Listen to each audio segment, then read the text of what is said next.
Michael s'est opposé à Satan, et lui et ses anges qu'il avait séduits, qui ont suivi Lucifer dans ses péchés, ils se sont mis en guerre. Et cette guerre a fini que Lucifer n'a pu trouver la place au ciel.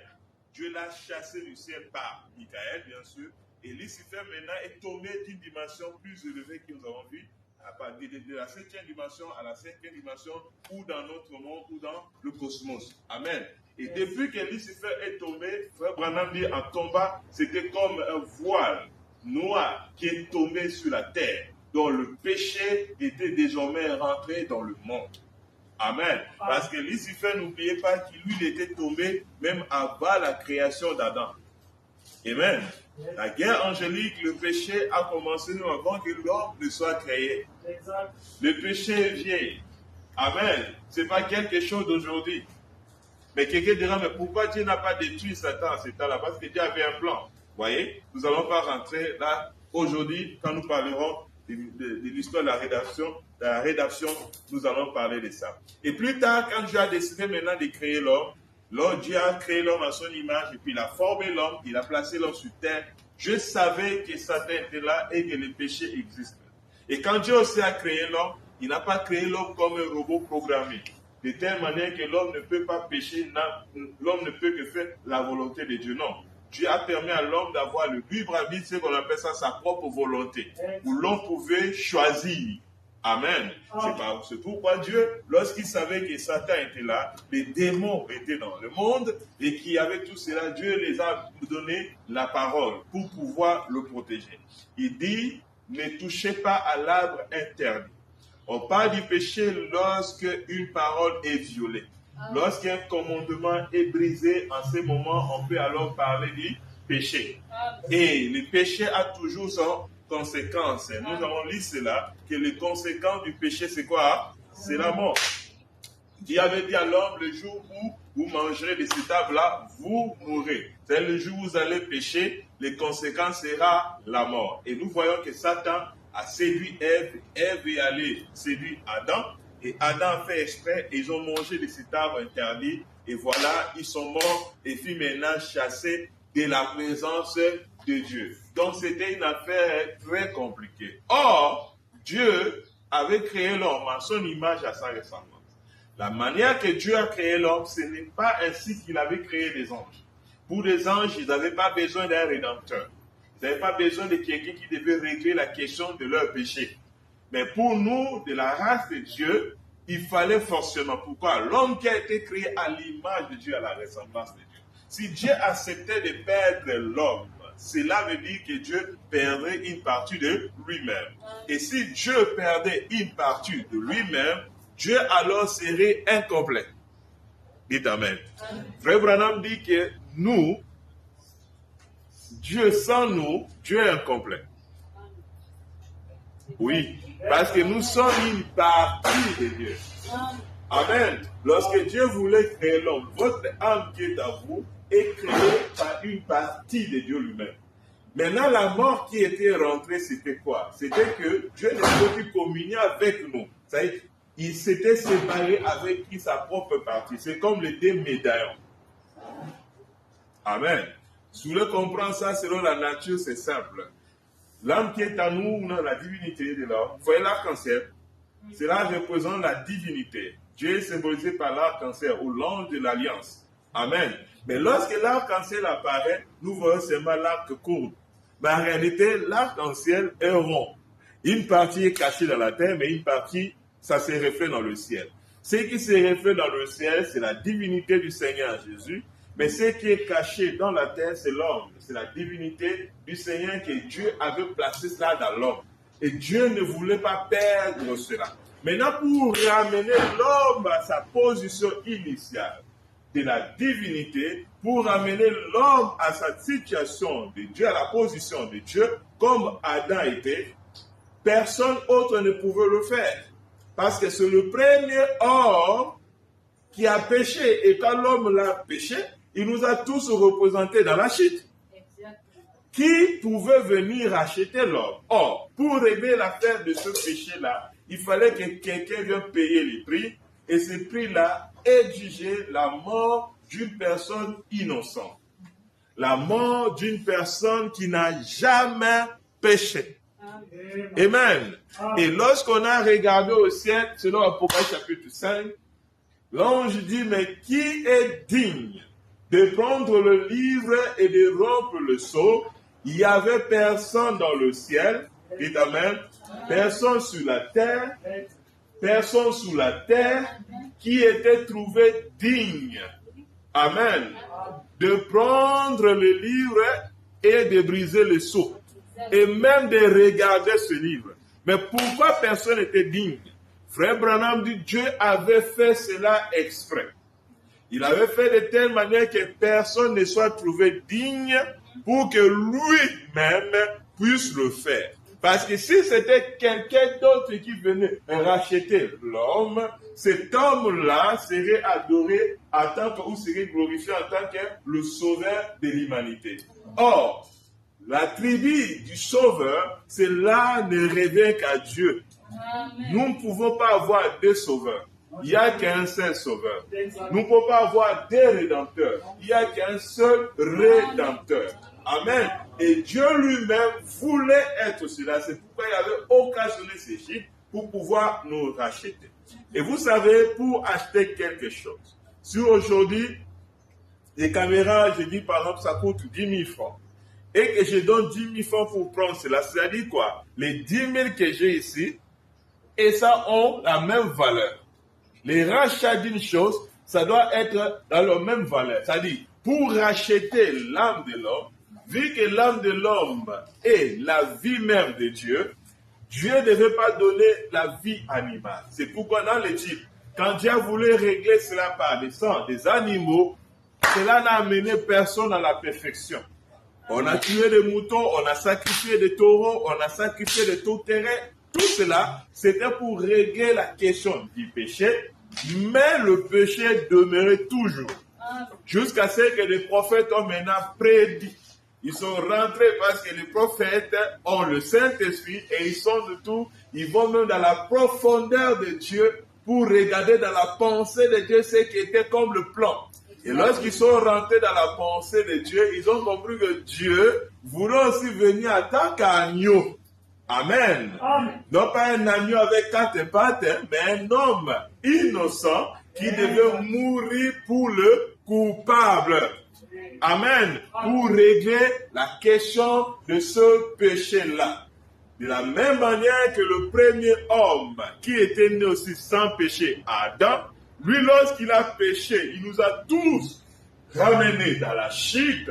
Il fallait maintenant un second et dernier Adam, pas troisième, un second et dernier Adam, Amen, qui devait aussi venir nous représenter, non pas dans la chute, mais dans la rédaction, afin que nous aussi nous soyons sauvés. C'est pourquoi, en Jésus, nous ne sommes pas considérés en tant que le troisième Adam.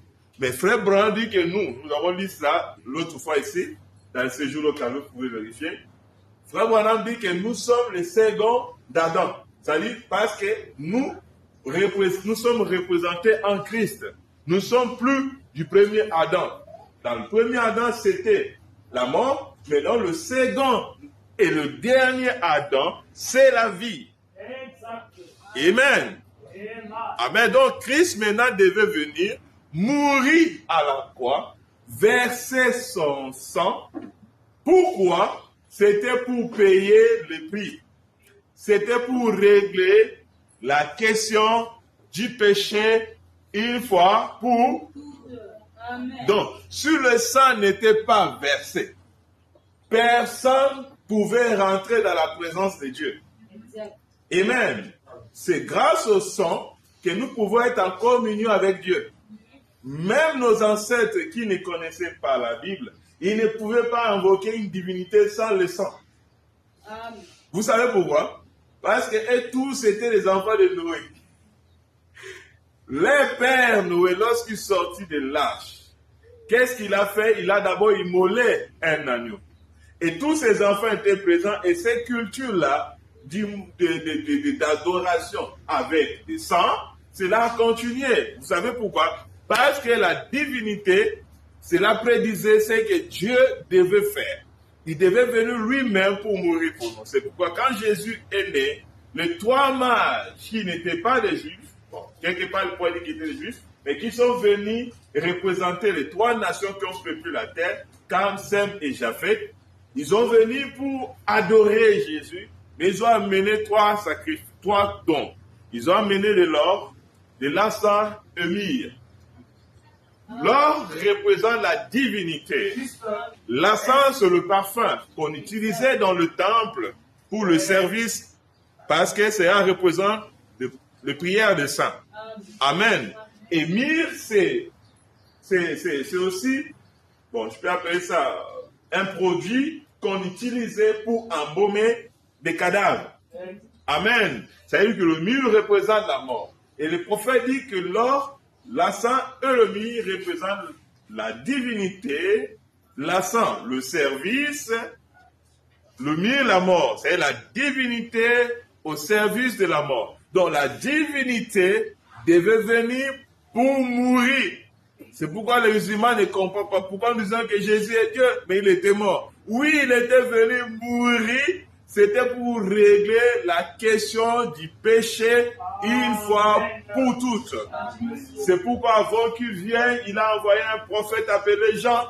Il dit, voici, j'envoie mon messager devant moi, il prépara le chemin devant ma face. Amen. Et soudain entrera dans son temple l'Éternel que vous cherchez, le messager de l'Alliance que vous voulez, voici, il vient. Mais quand Jean-Baptiste est maintenant venu, il a indexé aux gens, à l'humanité, un homme.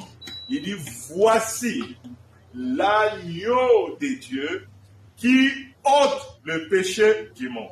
Donc Jésus était venu ôter le péché du monde. C'est-à-dire Jésus était venu régler la question du péché une fois pour toutes. Lui-même, Jean ne pouvait pas le faire. Moïse ne pouvait pas le faire. Aucun prophète ne pouvait le faire. Mais Jésus, il est le seul que Jean a dit, voici l'agneau de Dieu. Lui, il ôte le péché du monde. Or, des agneaux qu'on offrait comme un sacrifice perpétuel, où on offrait chaque fois dans le temple, leur sang n'avait pas la capacité de ôter le péché, mais leur sang couvrait juste le péché. Les gens venaient et ils repartaient de là toujours des pécheurs. Ils repartaient de là toujours ayant la conscience de leur péché. Mais tel n'est pas le cas avec notre agneau, que le Seigneur Jésus. Lorsqu'on croit à Jésus, lui qui est le véritable agneau de Dieu, tous nos péchés sont pardonnés, sont complètement expiés. Tous nos iniquités sont pardonnées. Amen. Donc Dieu règle la question de ce péché-là. Donc là, le jour au calvaire, c'est un jour cruel, frère. Amen. Lorsque Jésus a porté nos péchés sur lui à la croix, cela l'a tué. Parce que le péché tue. Donc nous devons fuir le péché. Amen. Mais la bonne nouvelle, c'est que nous, en tant qu'enfants de Dieu, nous qui croyons au Seigneur Jésus, la question de nos péchés est déjà réglée. Amen. C'est ce que le calvaire signifie pour nous. C'est pourquoi Jésus devait forcément mourir. C'est pourquoi les musulmans ne nous comprennent pas. Il dit, et vous là, vous pensez que le ciel là, c'est comme ça, on rentre gratuit, parce que nous ne rentrons plus au ciel à cause de nos œuvres. Nous partons au ciel à cause de l'œuvre de la croix, à cause de ce qui s'est passé au calvaire. S'il n'y avait pas ces jours-là au calvaire, frère, nous serons tous perdus. Amen. Parce que tous les gens qui mouraient avant le calvaire, personne n'allait au paradis. Dis-moi un amen. Oui, c'est la vérité. Hein? Personne n'allait au paradis. Même Abraham, tous allaient dans le séjour des morts. Tous allaient dans la 5e dimension en attendant que le jour-là au calvaire puisse avoir lieu. Mais c'est pourquoi nos chers amis musulmans, et qui ne croient pas que ce jour-là a déjà eu lieu, C'est pourquoi les prophètes leur dit clairement que quand ils meurent tous, ils vont en enfer. Amen. Ce n'est pas moi. C'est les sourates. Sourate 71, verset 19, qui dit que tous, quand ils meurent, ils vont aller en enfer. C'est une sentence irrévocable de la part de leur Seigneur. Vous voyez pourquoi? Parce qu'ils ne croient pas qu'ils sont sauvés par la grâce, mais ils croient qu'ils sont sauvés par leur propre œuvre. Mais nous ne sommes pas sauvés par notre œuvre, mais nous sommes maintenant sauvés moyennant la croix du Seigneur Jésus. Amen. Lorsque nous portons ou nous manifestons des bonnes œuvres, c'est juste à la reconnaissance de ce que Jésus a fait pour nous. Si nous ne péchons pas, c'est parce que nous aimons Jésus. Jésus a dit, si vous m'aimez, gardez mes commandements. Mais nous n'allons pas au ciel parce que nous faisons de bonnes choses, non. Mais nous allons au ciel, c'est parce que nous avons cru en Jésus, c'est parce que nous avons cru qu'il était mort à la croix pour nous. Si frère, le fondement de ta foi n'est pas ça, tu es mal parti. Amen. Tu es mal parti. Parce qu'il n'y a pas un petit commandement qui soit brisé, qui ne soit pas un péché. Le même commandement qui te dit de ne pas voler, c'est le même commandement qui te dit de ne pas commettre l'adultère, c'est le même commandement qui te dit de ne pas tricher. Donc celui qui triche, qui vole, qui tue, qui commet l'adultère, tous commettent le péché. Amen. Et si on devait punir, c'est l'unique punition, c'est la mort. Amen. Ça veut dire qu'il n'y a pas de petits péchés qui amènent au ciel, il n'y a pas de grands péchés qui amènent en enfer. Tout péché amène en enfer. Donc tous nous étions condamnés à aller en enfer, mais la mort de Jésus à la croix nous a changé de trajectoire. Alléluia! Si nous croyons en Jésus, même si nous péchons, en réalité, il prend nos péchés sur lui. Amen. Et lui, il nous donne son innocence. Amen. C'est ce que le calvaire signifie pour nous. Cela ne signifie pas aujourd'hui que nous voyons sur d'autres chrétiens qui ont amené cette grâce-là à l'extrême. De vivre comme des porcs, de vivre comme des cochons, en disant, bon, Jésus est mort, c'est depuis mes œuvres, c'est la grâce infinie. Non, non. La grâce du Seigneur est infinie, certes, mais si vous m'aimez, gardez quoi? Amen.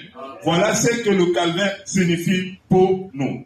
Et le dimanche passé maintenant, nous avons parlé plutôt de ce que nous devons faire pour ces jours-là. Amen. Amen. Et ce que nous avons essayé de voir, c'est que maintenant nous devons faire pour ces jours-là. Amen. Nous avons vu que ce que nous devons faire pour ça, ce que Jésus nous demande, c'est de le suivre. Amen. De suivre Jésus. De le prendre comme notre modèle. Amen. Jésus n'a pas vécu une vie égoïste. Jésus avait la vie éternelle. Sa vie, il a vécu pour les autres. Amen. Il avait tellement de puissance, mais il n'a jamais utilisé sa puissance pour lui-même. Mais il a plutôt utilisé sa puissance pour les autres. Jésus a donné sa vie pour sauver la vie des autres. Jésus était un homme de bien. C'est pourquoi un homme l'a approché. Un jeune homme riche qui dit, bon maître, que dois-je faire pour avoir la vie éternelle? Jésus a dit, nous avons lu ça dimanche passé, tu as lu dans le commandement, tu ne voleras pas, tu ne tueras pas, tu ne commettras pas d'adultère. Il dit, Seigneur, je l'ai observé depuis ma jeunesse. Mes parents m'ont instruit dans la voie de la parole, je connais la parole, j'ai vécu ça. Jésus l'a aimé, mais Jésus savait que lui ne vivait pas pour les autres. Il y a une chose qui lui manquait, c'est que ce jeune homme, il avait devant sa maison un autre homme qui s'appelait Lazare. Un homme pauvre qui voyait son frère souffrir dans la pauvreté, qui mangeait avec des chiens, mais lui ne venait pas à l'aide de cet homme-là. Et Jésus avait vu où se trouvait sa faiblesse. Or, le calvaire est venu pour donner l'exemple à toute humanité, à tout homme de vivre pour les autres. L'amour véritable, c'est quoi? Ne regarde pas son propre intérêt. Mais l'amour véritable fait passer l'intérêt de l'autre en premier. Amen. Ce jeune homme, c'était ça son problème et Jésus a touché à son problème. Il dit, tu as tout fait, c'est bien, mais il te manque une chose. Ce qui te manque, c'est quoi? Va vendre tout ce que tu as, donne-le aux pauvres. Alors tu auras du trésor dans le ciel. Et puis viens et suis-moi. Amen. Cet homme alla tristement. Pourquoi? Parce qu'il avait beaucoup de biens et il ne voulait pas perdre ces biens-là. Et il alla et il n'a pas obéi au commandement du Seigneur. Il n'a pas vécu pour Lazare. Lazare a souffert, Lazare est mort, mais lui aussi, dans sa richesse, un jour, il a encore tellement amassé de biens, il s'est dit, oh, mon cœur, voilà ce que ta mère fait pour toi. Et cette nuit-là même, Dieu est venu lui redemander son âme. Je dis, mon gars, ton temps sur terre qui t'a donné est terminé. Maintenant, tu dois partir. Lui pensait qu'il va aller au ciel, mais s'est retrouvé qu'il est en enfer à cause d'avare, à cause de la désobéissance de l'appel que le Seigneur avait lancé dans son cœur. Si Jésus lance son appel dans ton cœur, ne rejette pas son appel. Jésus avait dit, laisse, viens et suis-moi. Pierre a obéi, Matthieu a obéi, les autres ont obéi, mais lui, il avait désobéi à cause du bien de ce monde. Frère, le bien de ce monde, nous allons tous laisser ça. Moi, j'ai préféré mes biens le consacrer à l'œuvre de Dieu. Amen. Qu'il a amassé ça quelque part et je vais mourir. Je vais laisser l'héritage à mon enfant, c'est vrai. Mais la Bible dit, qui sait si ton enfant sera sage ou insensé? Ou à la fin, il va dilapider tout ça. Amen. Mais ce qui serait plus important, c'est de faire avancer le royaume de Dieu. Amen. Cet homme a amassé ses biens, mais Jésus marchait à pied. À l'époque, s'il était vraiment révélé, s'il savait, il croyait vraiment à Jésus, d'après ce qu'il avait dit, il allait au moins acheter l'âne à Jésus. Jésus, voilà, tu es un bon maître, mais là, tu fais des kilomètres, aller prêcher en pied, voilà un peu l'âne que je t'ai acheté. Non. Lui, c'est un bon maître qu'il doit faire pour avoir la vie éternelle. Non. Dieu, pour avoir sa faveur, vous devez faire aussi quelque chose. C'est la raison pour laquelle Dieu a la main des offrandes. Amen. Ce n'est pas en vain. Quand Noé a offert une offrande au Seigneur, un sacrifice, c'est cette odeur agréable qui a attiré Dieu. Dieu dit maintenant, Noé, qu'est-ce que tu veux? Amen. Avant que Dieu bénisse Abraham, Abraham l'a d'abord bien nourri, a bien pris soin, et quand il est resté, il dit maintenant, Abraham, tu sais, demain, l'année prochaine, à cette même époque, ta femme sera enceinte. Amen. Mais tel n'était pas le cas de ces jeunes hommes. Il s'est retrouvé en enfer. Donc, quand il est mort, il n'aimait pas aller au paradis au sein d'Abraham, mais il est allé en enfer. Pourquoi? Parce que il vivait dans l'égoïsme. Oh, qui est allé en enfer? Celui qui ne volait pas, celui qui ne trichait pas, celui qui ne commettait pas l'adultère. Oui, tu peux ne pas faire toutes ces choses, aller en enfer si tu rejettes Jésus. Dites Amen. Oui. Ne rejetez pas Jésus parce que c'est lui qui est la parole.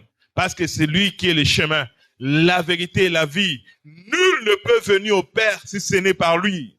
Ce n'est pas par le fort de vivre toi-même tes commandements, mais c'est parce que tu as ta foi dans le Seigneur. Amen. Et quand ces jeunes hommes s'est retrouvé en enfer, ça chauffait, ça brûlait là-bas. Et Abraham était là avec Lazare, il regarde, il le voyait dans la vision. Il dit, Père Abraham, voilà, je me suis retrouvé ici, ça chauffe ici. Que dois-je faire? Si te plaît, Père Abraham, un peu de goutte d'eau. Abraham me dit, mon fils, c'est pas possible. Personne de nous ne peut venir chez vous.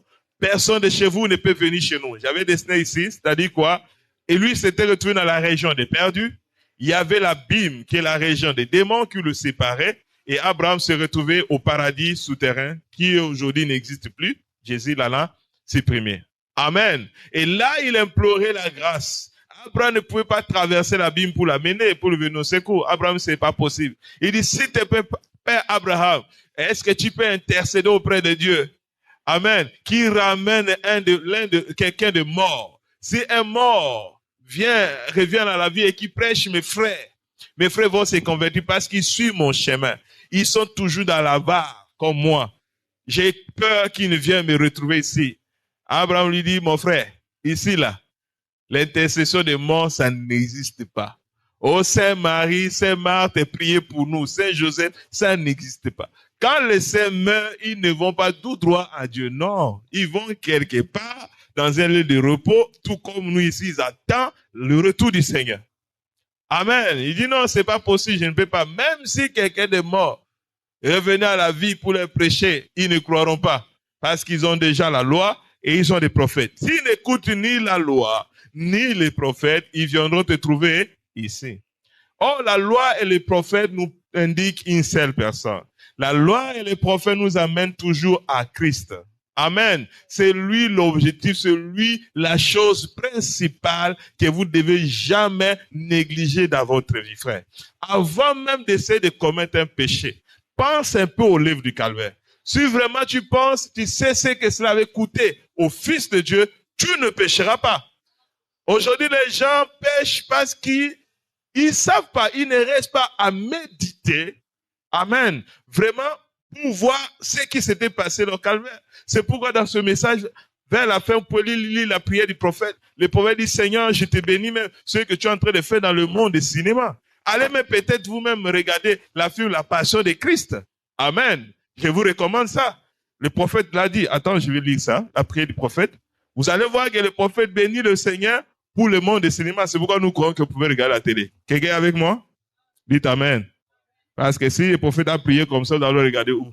Écoutez, le prophète dit, paragraphe 142, il dit, Seigneur, oh Dieu, amène-nous tous au calvaire, maintenant même. Donne-nous de nous débarrasser, nous-mêmes, Seigneur, de la crainte des hommes, de la crainte de ce que quelqu'un d'autre pourrait dire. Mais le monde entier l'a tourné à dérision et s'est moqué de lui. Mais il a été obéissant jusqu'à la mort. Il a été obéissant jusqu'au déshonneur. Il a été obéissant même sous le joug du gouvernement fédéral. Amen. Et nous sommes conscients que quand Satan a frappé cette terre, il est devenu le chef de celui-ci et le dirige sur la terre. Et il en est témoin devant notre Seigneur. Il dit, ce royaume m'appartient. Je ferai ce que je veux. Et nous sommes conscients qu'à partir de ces jours-là, jusqu'à aujourd'hui, ce monde est sous la malédiction et a été gouverné par celui qui l'a maudite. Mais, oh Dieu, nous servons un royaume qui n'a pas été maudit. Dieu notre Père, c'est vraiment formidable. Ces grandes choses que tu as fait, écoutez, dans le monde du cinéma aujourd'hui. Amen. De permettre que ces grands films comme les 10 commandements et ainsi de suite soient réalisés pour faire voir à des hommes et à des femmes, amen, qui ne mettaient même pas le pied dans une église, mais leur faire voir ce qu'il en est. Amen. Donc, Dieu inspire même beaucoup de réalités que vous voyez des fois dans les films comme 10 commandements, le film de Moïse, ainsi de suite, quand le prophète l'a dit. Amen, ça inspire. Et quand tu vois ça, moi quand j'étais musulman, une fois on m'avait invité chez le film de Jésus, tellement j'ai regardé, je suis mis à pleurer. Amen, je ne comprenais pas, mais parce que ça m'a touché. Frère, je ne peux pas, après avoir regardé ça, quelqu'un avait donné sa vie comme ça. Il était mort jusqu'à ce point-là, et toi tu te permets, tu vis dans la saleté. Toi, tu te permets à fouler aux pieds la mort de Christ. Amen. Toi, tu te permets le dimanche, au lieu de venir à l'église, tu restes pour toi à la maison pour travailler. Frère Branham dit, le dimanche, tu fuis l'église, tu restes à la maison, tu es en train de déshonorer la mort et la résurrection de Christ. Amen. Mais qu'est-ce que nous faisons, nous chrétiens, frère? Amen. Nous devons avoir même honte. Regarde même le musulman, vendredi, c'est que c'est son jour de prière. Même sa boutique est ferme. Mais les chrétiens, qu'est-ce que nous faisons? Amen. Amen. Nous devons avoir honte. Ce que nous devons faire pour ces jours, nous devons suivre Jésus. Et Jésus est la parole. Et la parole ne nous recommande pas de rester à la maison. La parole ne nous recommande pas de vivre dans le péché. La parole ne nous recommande pas de vivre dans les désordres. Mais la parole nous recommande de vivre dans la sainteté. Amen. Et dans la crainte de Dieu. Jésus lui-même en était un exemple. Amen. Non pas, oh, j'ai donné mon frère quelque chose, je commence à sonner de la trompette là-dessus. Jésus a dit, c'est que ta main droite fait, ta gauche ne doit pas le savoir. Amen. Ce que ta droite a fait, ta gauche ne doit pas le savoir. Ce que ta gauche a fait, ta droite ne doit pas le savoir. Parce qu'on doit servir Dieu comme Jésus nous l'a recommandé. Maintenant, aujourd'hui, nous allons aborder ce sous-sujet, ce que ce jour-là, maintenant, a fait pour nous. Amen. Ce que ce jour-là a fait pour nous. Écoutez. Dans le paragraphe 83, le prophète dit, regardez ce que ce jour-là a fait pour nous. Il a payé le prix pour vous. Dites Amen. Ce que ce jour-là a fait pour nous, c'est quoi? Il a payé le prix pour. Ce que ce jour-là signifie pour nous, il a réglé la question dit, c'est que nous devons faire pour ce jour, nous devons le suivre. Mais ce que ce jour-là fait pour nous, premièrement, il a payé le prix. Amen. Il a payé le prix pour vous. Il a réglé la question. Si vos péchés sont comme cramoisis, ils sont blancs comme la neige, rouges comme pourpre, blancs comme la laine. Alors, vous n'avez pas de péché. Vous êtes parfaitement sans péché. Peu importe ce que vous avez fait ou ce que vous faites, vous êtes quand même sans péché. Pour vous que vous ayez accepté Christ comme votre sauveur. Amen. Vos péchés sont pardonnés et tout ce qui est pardonné est remis et oublié. Au paragraphe 81, le prophète dit, alors nous sommes libérés du péché. Amen. Ce que le calvaire a fait pour nous, amen. Ou ce que ce jour-là a fait pour nous, c'est qu'il nous a libérés du péché. Il a payé le prix. Amen. Il nous a libérés du péché. Par conséquent, nous sommes retenus dans aucune chaîne du péché. Amen. Ce que le calvaire a fait pour nous, il a payé le prix pour le péché passé. Dites Amen. Pour le péché présent et pour le péché à venir. Mais les conditions seulement, c'est de confesser, de reconnaître que le prix a été payé et de réclamer votre liberté. Ça veut dire quoi? Le calvaire, aujourd'hui, vous donne le pouvoir ou la puissance de vivre au-dessus du péché. Vous rend libre. Aujourd'hui, personne ne peut dire qu'il est esclave du péché. Que non, tel péché, pasteur, je n'arrive pas à me défaire. C'est ma faiblesse. Je pense que je suis maudite. Personne ne peut le dire s'il croit vraiment à l'œuvre du calvaire. Parce que l'œuvre du calvaire est venue affaiblir et dépouiller Satan de tout son pouvoir, de son autorité sur nos vies. Parce que ce jour-là, au calvaire, Jésus, il y a quelque chose qui s'était passé. Vous savez, quand Jésus est mort à la croix, il nous a donné 3 éléments. Amen. Excusez, je représente comme ça. Amen. Donc, quand Jésus était mort à la croix, il y avait un militaire qui l'avait percé la côte. Amen. C'était prophétique. Il a percé la côte, c'est parce que Jésus voulait nous donner. C'est pourquoi il était mort. Et lorsqu'il a percé la côte, il s'est rendu compte que Jésus était déjà mort. Mais, première chose qui était sortie, c'était de l'eau. Dites Amen. Deuxième chose qui était sortie, c'était du sang. La mort de Jésus à la croix était tellement atroce que l'eau et le sang du Seigneur s'étaient séparés. La médecine prouve ça, on appelle ça l'état d'agonie à l'extrême. Je ne sais pas s'il y a encore les êtres humains qui ont atteint ce niveau d'agonie. Mais ça, c'était pour nos péchés. Toi qui dis chrétien et qui vis de n'importe quoi, tu sais pas ce qui a coûté à son Seigneur. Tu sais pas ce que le calvaire a fait pour toi. Amen. Et là, ça s'est pas arrêté. Le troisième élément, c'est que Jésus avait rendu l'esprit. Amen. Donc il y a trois choses qui étaient sorties. Il y a eu l'eau, il y a le sang, il y a l'esprit du Seigneur qui est sorti. Et ces trois éléments, c'est ce qui vient mettre fin totale à la vie du péché. Tu peux pas dire que tu crois à l'œuvre du calvaire et tu vis dans le péché. Ça veut dire que tu sais seulement ce que le calvaire signifie pour toi et tu essaies de suivre Jésus, mais tu ne sais pas ce que cela a fait pour toi. Si tu le savais, tu vas prendre l'eau et tu vas prendre le sang et puis tu vas chercher l'esprit du Seigneur.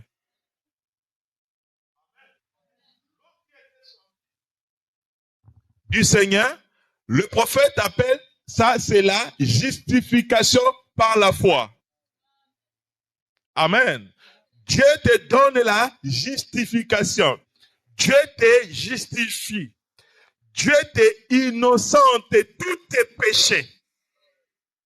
Amen. Il dit, moi aussi, je ne te condamne pas. Non pas que tu avais fait, mais pour moi, c'est comme si tu ne l'as jamais fait. J'ai pris tes péchés, je les ai mis dans mon compte. C'est pourquoi il dit, venez à moi, vous qui êtes chargés. Est-ce que quelqu'un qui est chargé est fatigué? Il dit, Seigneur, ce péché-là, je suis fatigué. Je porte, je sais, je n'arrive pas. Il y en a d'autres, même le péché, c'est devenu le téléphone. Son propre téléphone est devenu son combat. Mais casse ça. Tu vois, même à l'église, il dort parce que la nuit, il était sur le téléphone. Amen. S'il oublie son téléphone à la maison, il n'est pas à l'aise. Il peut même prendre le taxi, payer 5 000 pour revenir, prendre son téléphone et rentrer. Et pourtant, il pouvait passer son temps à revenir le soir, trouver le téléphone. Amen. Justification nous a été donnée à la croix. Et deuxième chose, c'est le sang. Le sang maintenant vient pour te sanctifier. Vous savez, quand vous croyez en Jésus, vous êtes justifié par la foi, n'est-ce pas? Je n'y vois plus vos péchés. Et deuxièmement, parce que son sang est là, tous vos prières peuvent être exaucées. Amen. Parce que Jésus, lorsqu'il est mort, il est monté avec ce sang. Et ce sang est sur la propitiatoire. Quand on dit toujours que Jésus intercède pour nous, ce n'est pas Jésus tout le temps en train d'intercéder comme ça. Non. Son sang, quand il était mort, il est monté avec son sang. Il a appliqué sur la propitiatoire qui est à l'éternité. Et pendant que le sang là n'a pas encore séché, cela veut dire que Jésus est en train d'intercéder jusqu'à ce que le sang là puisse sécher. Quand le sang va sécher, quand il y aura plus le sang sur le propitiatoire, la grâce est terminée et ça sera le jugement. C'est pourquoi tu vois, malgré ça, tu fais des bêtises, tu viens à l'église, Dieu ne te frappe pas. Et tu penses que non, bon, la grâce quoi. Attention, on dit la grâce elle est trompeuse. Hein. Le sang de Jésus ne vous sauve pas, dites amen. Mais dis-moi un amen. Qu'est-ce qui vous sauve? Qu'est-ce qui vous sauve? Parce qu'ici, nous parlons du salut. Hein? Au moins, je suis sauvé. Qu'est-ce qui t'a sauvé? Tu es sauvé si bas de quoi? Tu as dit amen, le sang de Jésus ne me sauve pas. Mais qu'est-ce qui te sauve? C'est fort. C'est votre foi. C'est votre foi. Dites amen. Vous êtes sauvé sur base de votre foi. Et qu'est-ce que la foi? Il fait une assurance, les choses qu'on... Mais c'est pas la foi aussi, c'est vivre la parole. Parce que vous, la foi dont nous parlons, c'est la foi que vous avez dans la parole de Dieu. Le sang vous garde sauvé. Mais ce n'est pas ça qui vous sauve. Si vous ne croyez pas à ce sang-là, vous ne serez pas sauvé. Parce que le sang fait partie de la parole. Mais c'est pas seulement le sang qui vous sauve, non. C'est votre foi. C'est pourquoi Jésus a dit, va, ta foi t'a sauvé. Va, ta foi t'a guéri. Que tout soit fait selon ta. Amen. Mais ce qui est le problème aujourd'hui, c'est que Dieu avait dit, Jésus avait dit, quand le Fils de l'homme viendra, trouveras-tu encore la foi? Plusieurs abandonneront la foi. Amen. Et suivront des esprits séducteurs. Et suivront des doctrines des démons. Frère, nous prenons ici, nous prêchons, nous décourageons les gens à ne pas boire, et vous allez voir les esprits séducteurs, les petits démons là, qui vont vous lever. Non, la boisson, prendre du vin, c'est apostolique, c'est biblique, un chrétien peut boire. Dis-moi, quel est l'apôtre qui a prêché comme ça? Un apôtre qui prêche sur le vin. Pour dire que ça, c'est la doctrine apostolique. Amen. Frère Branham dit, si vous dites aux gens de boire avec modération, vous allez avoir l'état des ivrognes dans vos églises. Dis-moi quelle quantité de vin qui ne fait pas ivre. À quel niveau, à quelle quantité quelqu'un peut prendre pour ne pas être ivre. Amen. Oh non, mais vous prenez le vin par la Sainte Seine, non? Donc c'est, mais non, le vin de la Sainte Seine, c'est cérémonial. Dites Amen. Ce n'est pas parce que nous sommes des ivrognes. Chez toi, là, tu bois, tu vas dans les boîtes de nuit, tu vas de fêtes, tu es en train de boire, en train de rire, tu dis que non, parce que c'est vin. Mais certaines choses dans la Bible, ce sont des types. Sinon, avoir épousé ta sœur, Abraham a épousé sa petite sœur. Acclamons très fort notre Dieu. Le même Dieu qui avait permis à Abraham d'épouser sa sœur, il vient dire à Moïse que vous ne devez pas épouser dans l'inceste est interdit. Mais Abraham, ce qu'il a fait, c'est quoi? Judas a eu la foi avec sa belle-fille. Tout ce qui est écrit dans la Bible, c'est pas prendre ça. Oh non, c'est parce que c'est la Bible, j'applique. Mais tu vas oser aller épouser une prostituée. C'est Dieu lui-même qui l'a dit, va épouser une prostituée.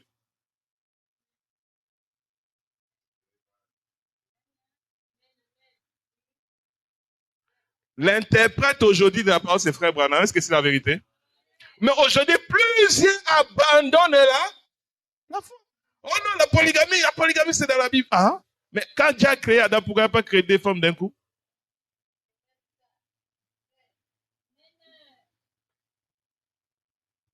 Parce que Jésus a dit au commencement, il n'en était pas ainsi. Au commencement, Dieu fait quoi? L'homme est là. Ah, laissez-vous acclamer au moins. Laissez-vous n'acclamer pas. Beaucoup de frères sont tendance à vivre de polygamie. Moi, je ne crois pas à ça. Vous le croyez ma doctrine, moi, je ne crois pas à la polygamie. Est-ce que c'est dans la Bible, il y avait des polygamies? Oui, il y avait la polygamie dans la Bible, c'était la volonté permissive de Dieu. Mais la volonté parfaite de Dieu, c'est qu'un homme est une femme. Jésus aussi a seulement sa femme sous son église. Amen. Mais aujourd'hui, plusieurs abandonnent la foi pour tomber dans des esprits séducteurs et dans des doctrines des démons. Nous luttons pour que les gens aillent au mariage chaste. Ça, c'est touché. Donc non, vous pouvez me connaître avant le mariage, il n'y a pas de problème. Ça, ce sont des doctrines des démons. Dis-moi un amen. Et vous faites ça, vous irez en enfer. Le problème, c'est que vous allez voir que vous venez à l'église, tout va bien. Mais parce qu'il y a le sang. Mais si nous, on apprend ça, nous, église, on apprend ça, on te fait sortir du sang. On te livre au diable. Amen. Donc, ne suivez pas ça. Je sais qu'il y a des esprits séducteurs qui tournent dans l'internet, ainsi par-ci, par-là, qui rencontrent des bêtises. Vous avez une question à poser, posez votre pasteur. C'est une question de doctrine. Ne tendez pas l'oreille par-ci, par-là. Amen. Parce que plusieurs abandonneront là et s'attacheront à des doctrines, des démons, à des esprits séducteurs. Et quand vous faites ça, ça va vous faire perdre la course de votre salut. La Bible dit même, d'autres même, certains disent, prophète là vient avec des cultes des anges. Et quand vous tombez dans les cultes des anges, vous pouvez perdre votre course. Vous pouvez perdre votre salut. C'est pas moi, c'est écrit dans la Bible. Amen. Donc, le sang a été donné pour notre sanctification. Amen. Quand nous rentrons devant la présence de Dieu, Dieu ne nous considérera jamais comme des pécheurs, même si tu as péché. Amen. Mais quand tu confesses ton péché, cela tombe dans le sang de Jésus et Dieu expie ça. C'est un élément de ce que le calvaire a fait pour nous. Maintenant, vu que tu n'arrives pas à vivre la vie automatique, tu veux suivre Jésus comme nous avons vu, il nous a donné l'exemple afin que nous puissions le suivre.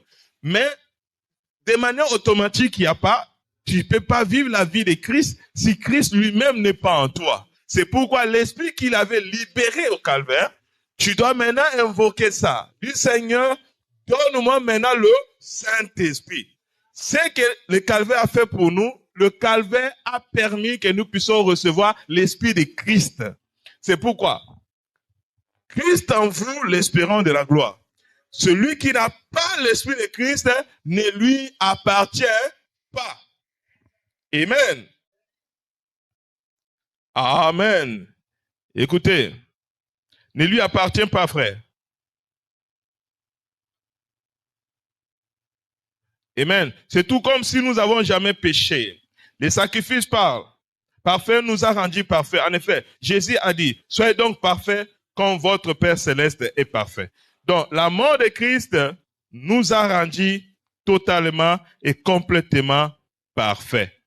Amen. Donc, Dieu ne voit pas nos péchés. Et une fois qu'on reçoit l'Esprit de Christ, amen, nous devenons une autre version de Christ. Amen. Amen. Écoutez, au paragraphe 138. Au paragraphe 138. Qu'est-ce que le calvaire signifie pour vous? Qu'est-ce que ce jour-là a fait pour vous? Amen. Le prophète dit, est-ce qu'il vous a bourré de théologie? Répondez. Est-ce qu'il vous a bourré de théologie? Est-ce qu'il a fait de vous un col monté? Ou bien, est-ce qu'il a fait de vous un chrétien qui s'est livré entièrement? Répondez. Répondez, Rebecca. C'est ça? Non. Bien sûr. Bien sûr. Le calvaire veut que vous deveniez un chrétien livré entièrement à lui. Où le prophète dit que Dieu aujourd'hui veut prendre ta chair, prendre ma chair et s'incarner afin de se manifester.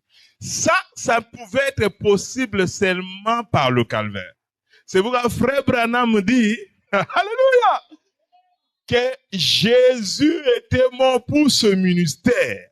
S'il n'y avait pas le calvaire, Dieu, la colonne de feu, ne devait pas aujourd'hui rentrer dans Branham et faire tout ce qu'il a fait.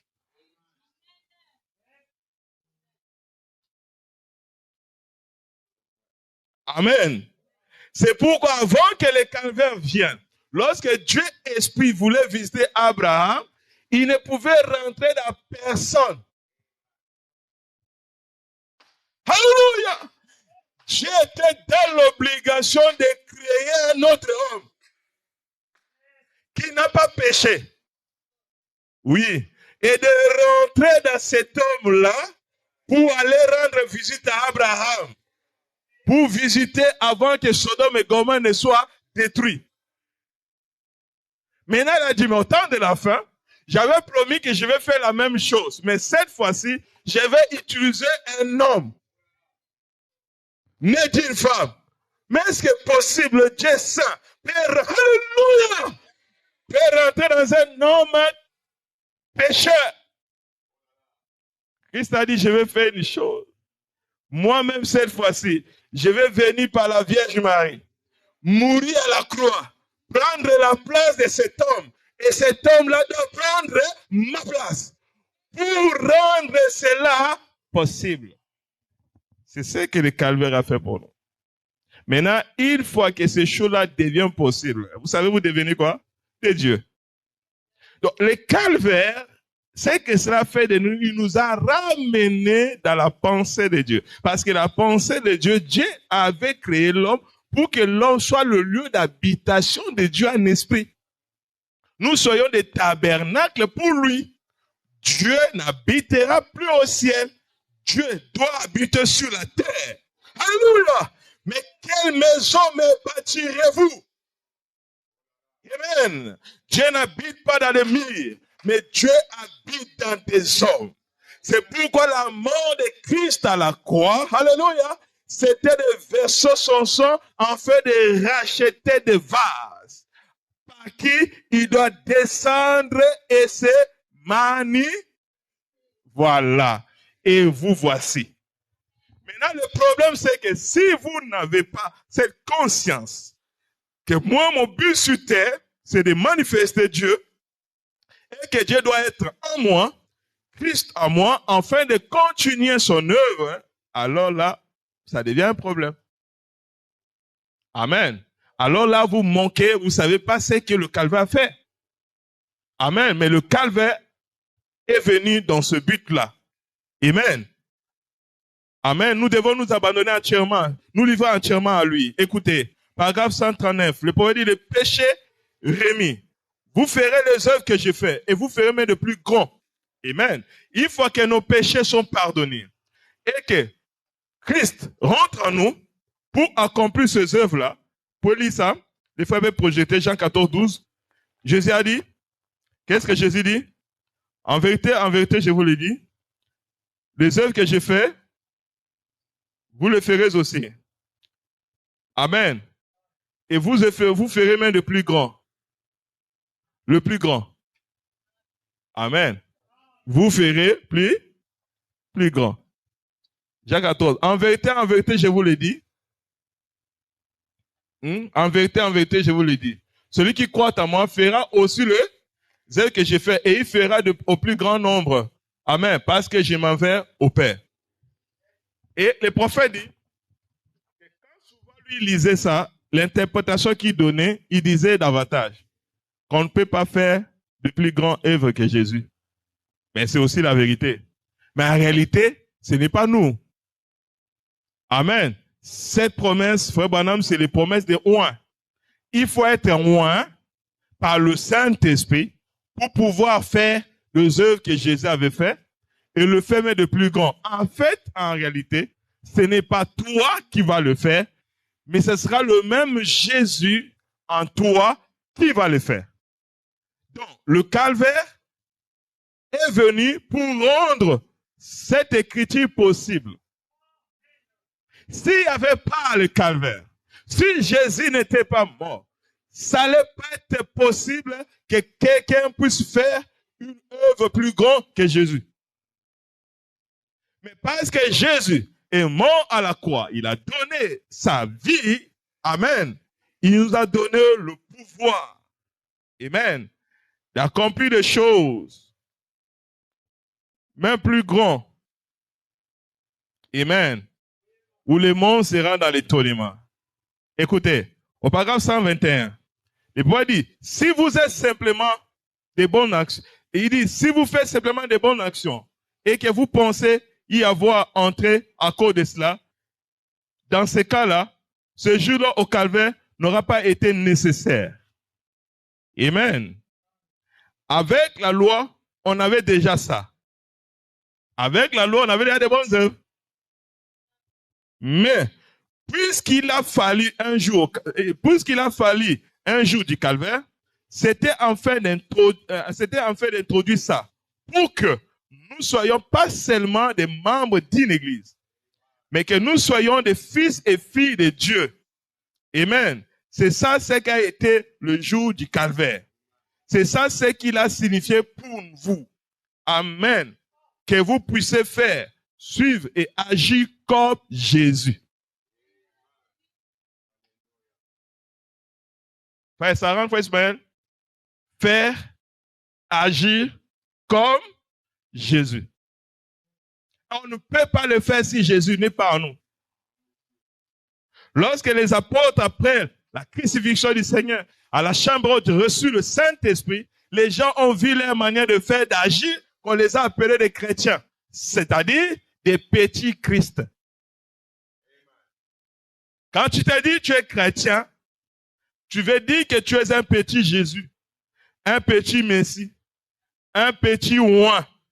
Dites Amen.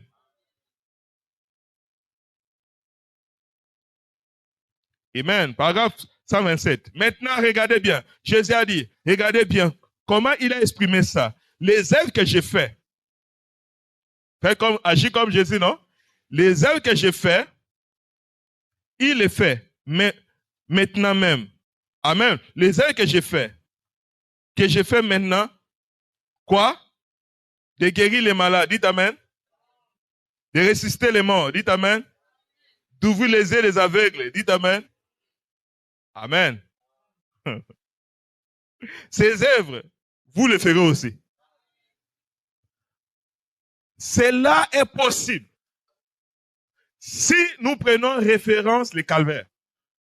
On amènera les malades ici, nous l'avons déjà vu, les malades être guéris ici. Voilà.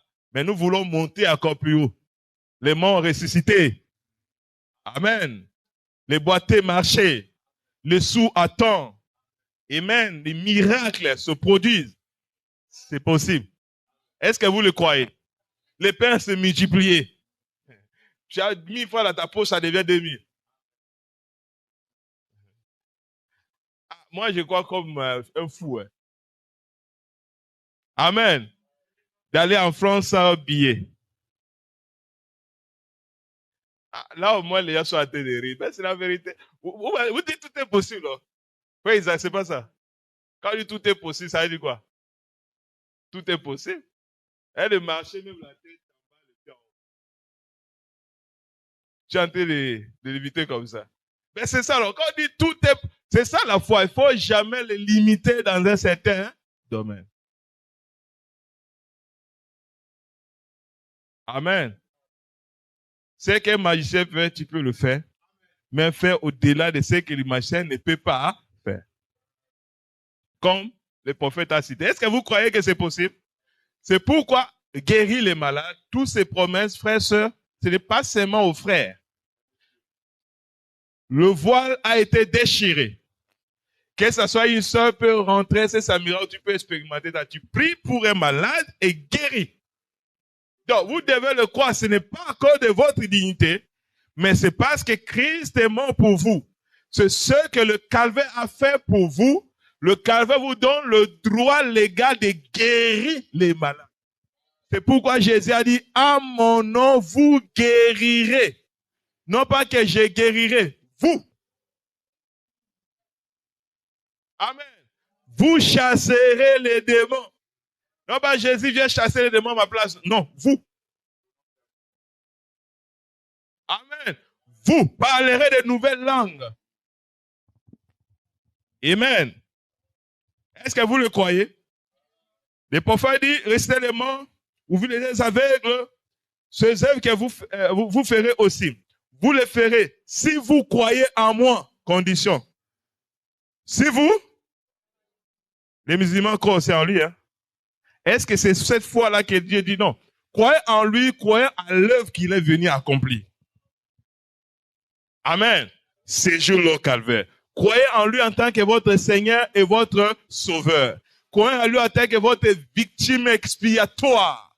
Croyez que par ses maîtres, si vous êtes déjà guéri, croyez qu'il a pris votre place et vous avez pris sa place. Croyez qu'il a été condamné afin que vous ne soyez pas condamnés. C'est pourquoi lorsque vous vous approchez pour prier, n'ayez pas une condamnation dans votre tête. Pourquoi? Parce que Christ a déjà porté cette condamnation. C'est alors là vous aurez les résultats. Maintenant, quand quelqu'un déjà s'approche pour prier, c'est ça indigne. La personne ne sera pas guérie. Dites Amen. Mais si tu crois que c'est ta promesse et que Christ t'a rendu digne de cela, alors cela sera possible. Amen. Vous ferez les œuvres. Ensuite, vous en ferez de plus gros parce que je m'en vais à mon Père. Dites Amen. Parce que je m'en vais. Voilà. Il est venu de la colonne de feu. Il est retourné sous forme de la colonne de feu. C'est ça, veut au Père. Et maintenant, il est revenu sous forme de la colonne de feu pour rentrer en nous afin de continuer son œuvre. Amen. Donc, le calvaire a rendu toutes les autres œuvres du Seigneur possibles. C'est pourquoi au calvaire, il a crié que tout est accompli. C'est-à-dire qu'il a rendu toutes choses, hein? Il a rendu toutes choses, hein? Il a rendu ton mariage possible. Dites-moi un amen. Il a rendu ta guérison possible. Il a rendu ta perfection possible. Tu dois devenir parfaite.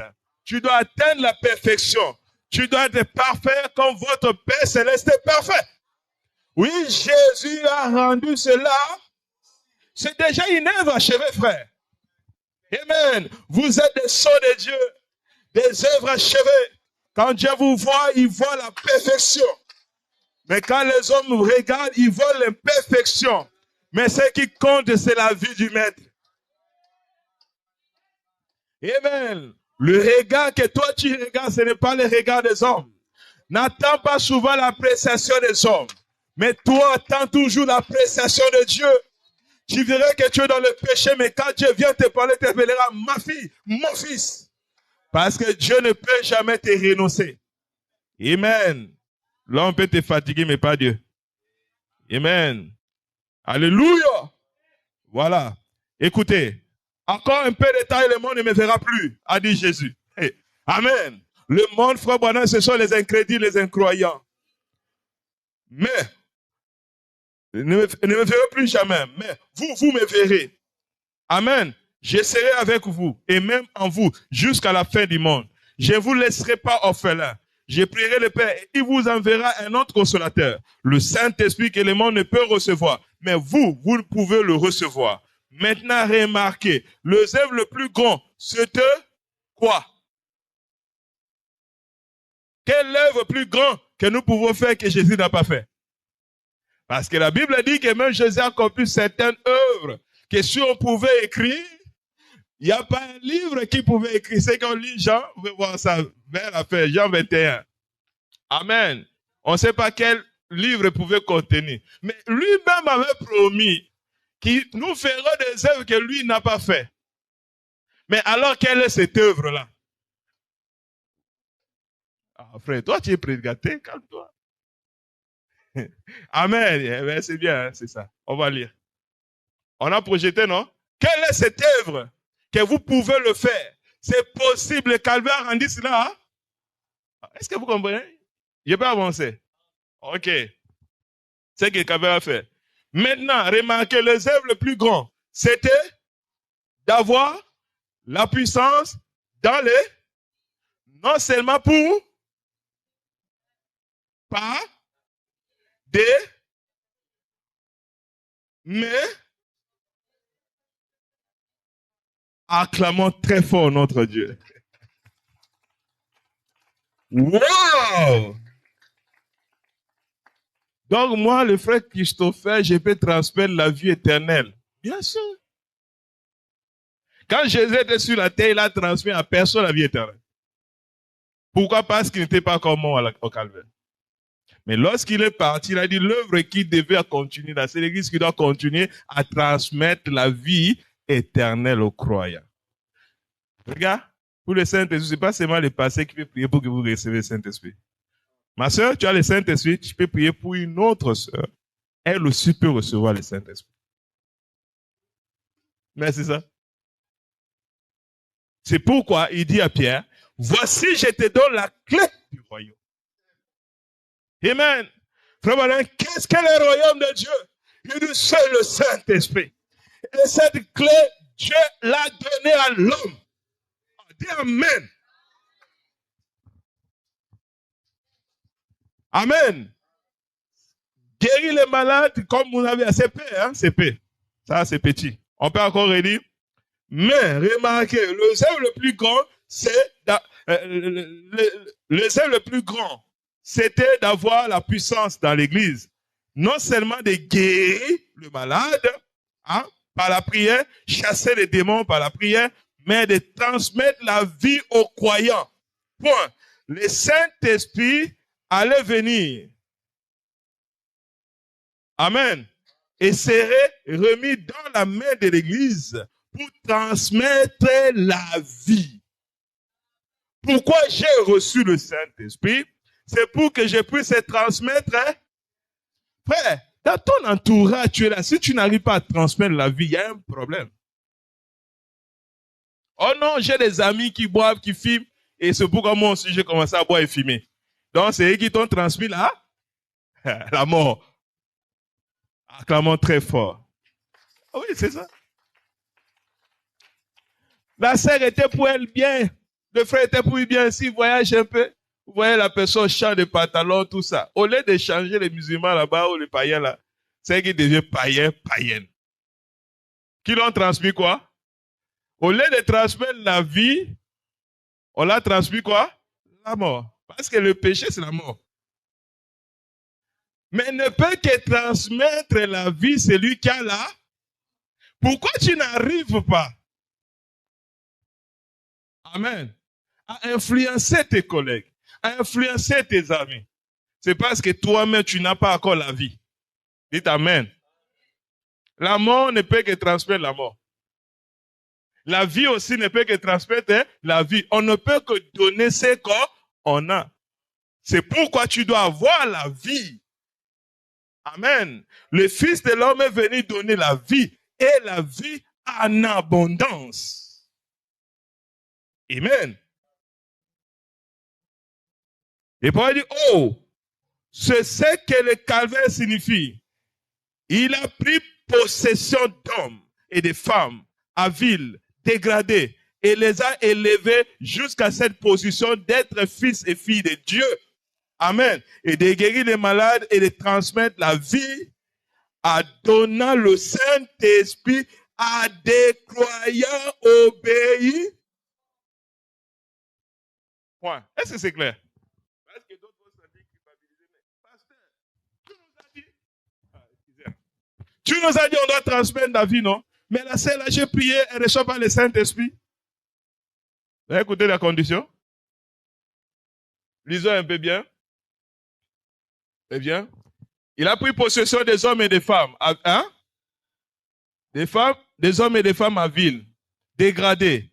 Il les a élevés jusqu'à la position d'être fils et filles de Dieu, de guérir les malades et de transmettre la vie éternelle, n'est-ce pas? Point virgule, à donner quoi? À des. Premièrement, la personne doit être un croyant. Deuxièmement, doit être Pourquoi les gens ne reçoivent pas le Saint-Esprit quand on prie pour eux? C'est pas parce que nous n'avons pas la vie à transmettre. Nous avons la vie à transmettre, mais pour que la vie là vienne, la personne doit d'abord croire. Croire les messages. C'est pourquoi souvent la croyance est manifestée par le baptême.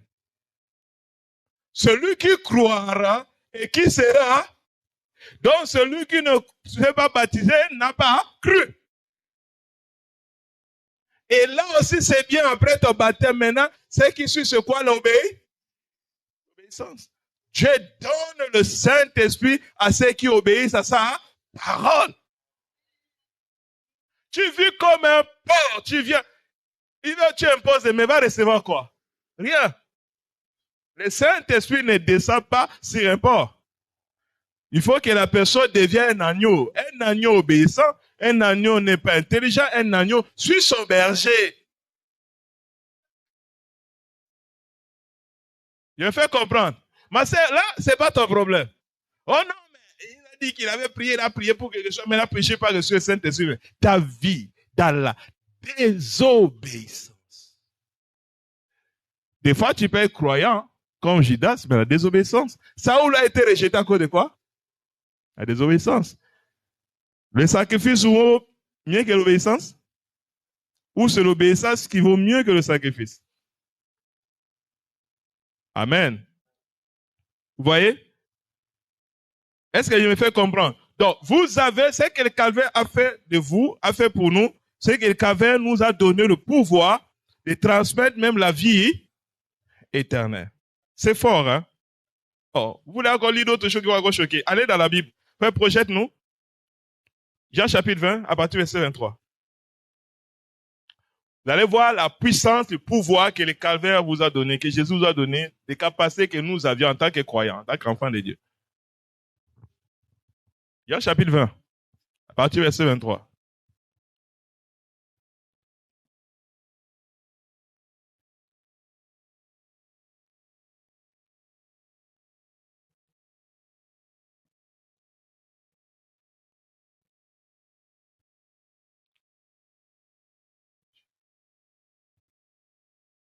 Écoutez un conseil que le calvaire vous donne comme pouvoir. C'est à qui vous pardonnez quoi? Le calvaire vous donne le pouvoir de pardonner le péché. Dites amen. C'est à qui vous pardonnerez les péchés seront. Et c'est à qui vous retiendrez les péchés seront. Voyez votre pouvoir.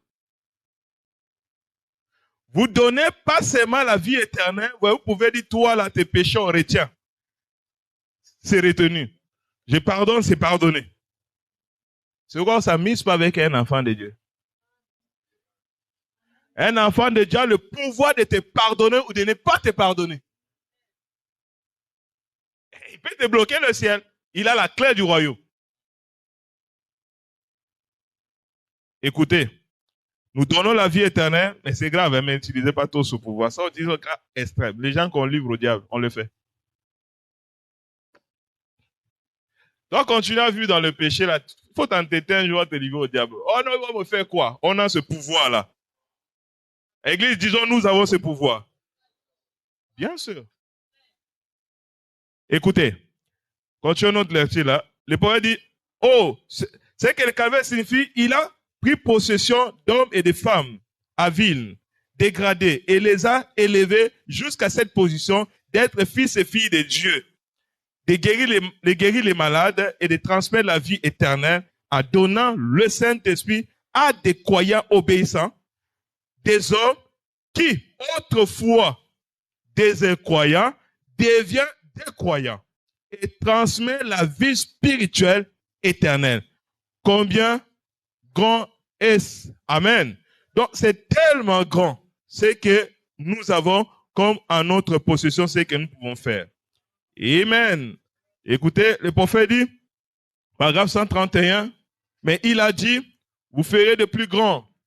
Je vais vous donner la puissance, non seulement de ressusciter. Amen. Je vous donne non pas seulement l'autorité, la puissance de ressusciter pour un temps, mais de lui donner la vie éternelle. À celle qui sera éternelle pour toujours. Pauvres misérables aveugles, comment faites-vous manquer ça? Vous ne voyez donc pas ce qu'est la chose le plus grand, la plus grande. C'est la plus grande chose qui ait jamais pu arriver. Amen. C'était de transmettre la vie éternelle. Amen. À des gens. La vie éternelle. Qu'est-ce que c'est? La vie éternelle. Amen. La vie qu'il a vécue. La vie qui était en lui. Amen. De la transmettre à d'autres. Est-ce qu'un homme peut faire ça? C'est une question. Est-ce qu'un homme peut faire ça? La réponse est quoi? Un fils de Dieu et une fille de Dieu aussi le peut. Donc un fils de Dieu le peut et une fille de Dieu le peut. Un jour, notre prophète William Branham s'est retrouvé dans la maison d'une croyante appelée Hattie Wright.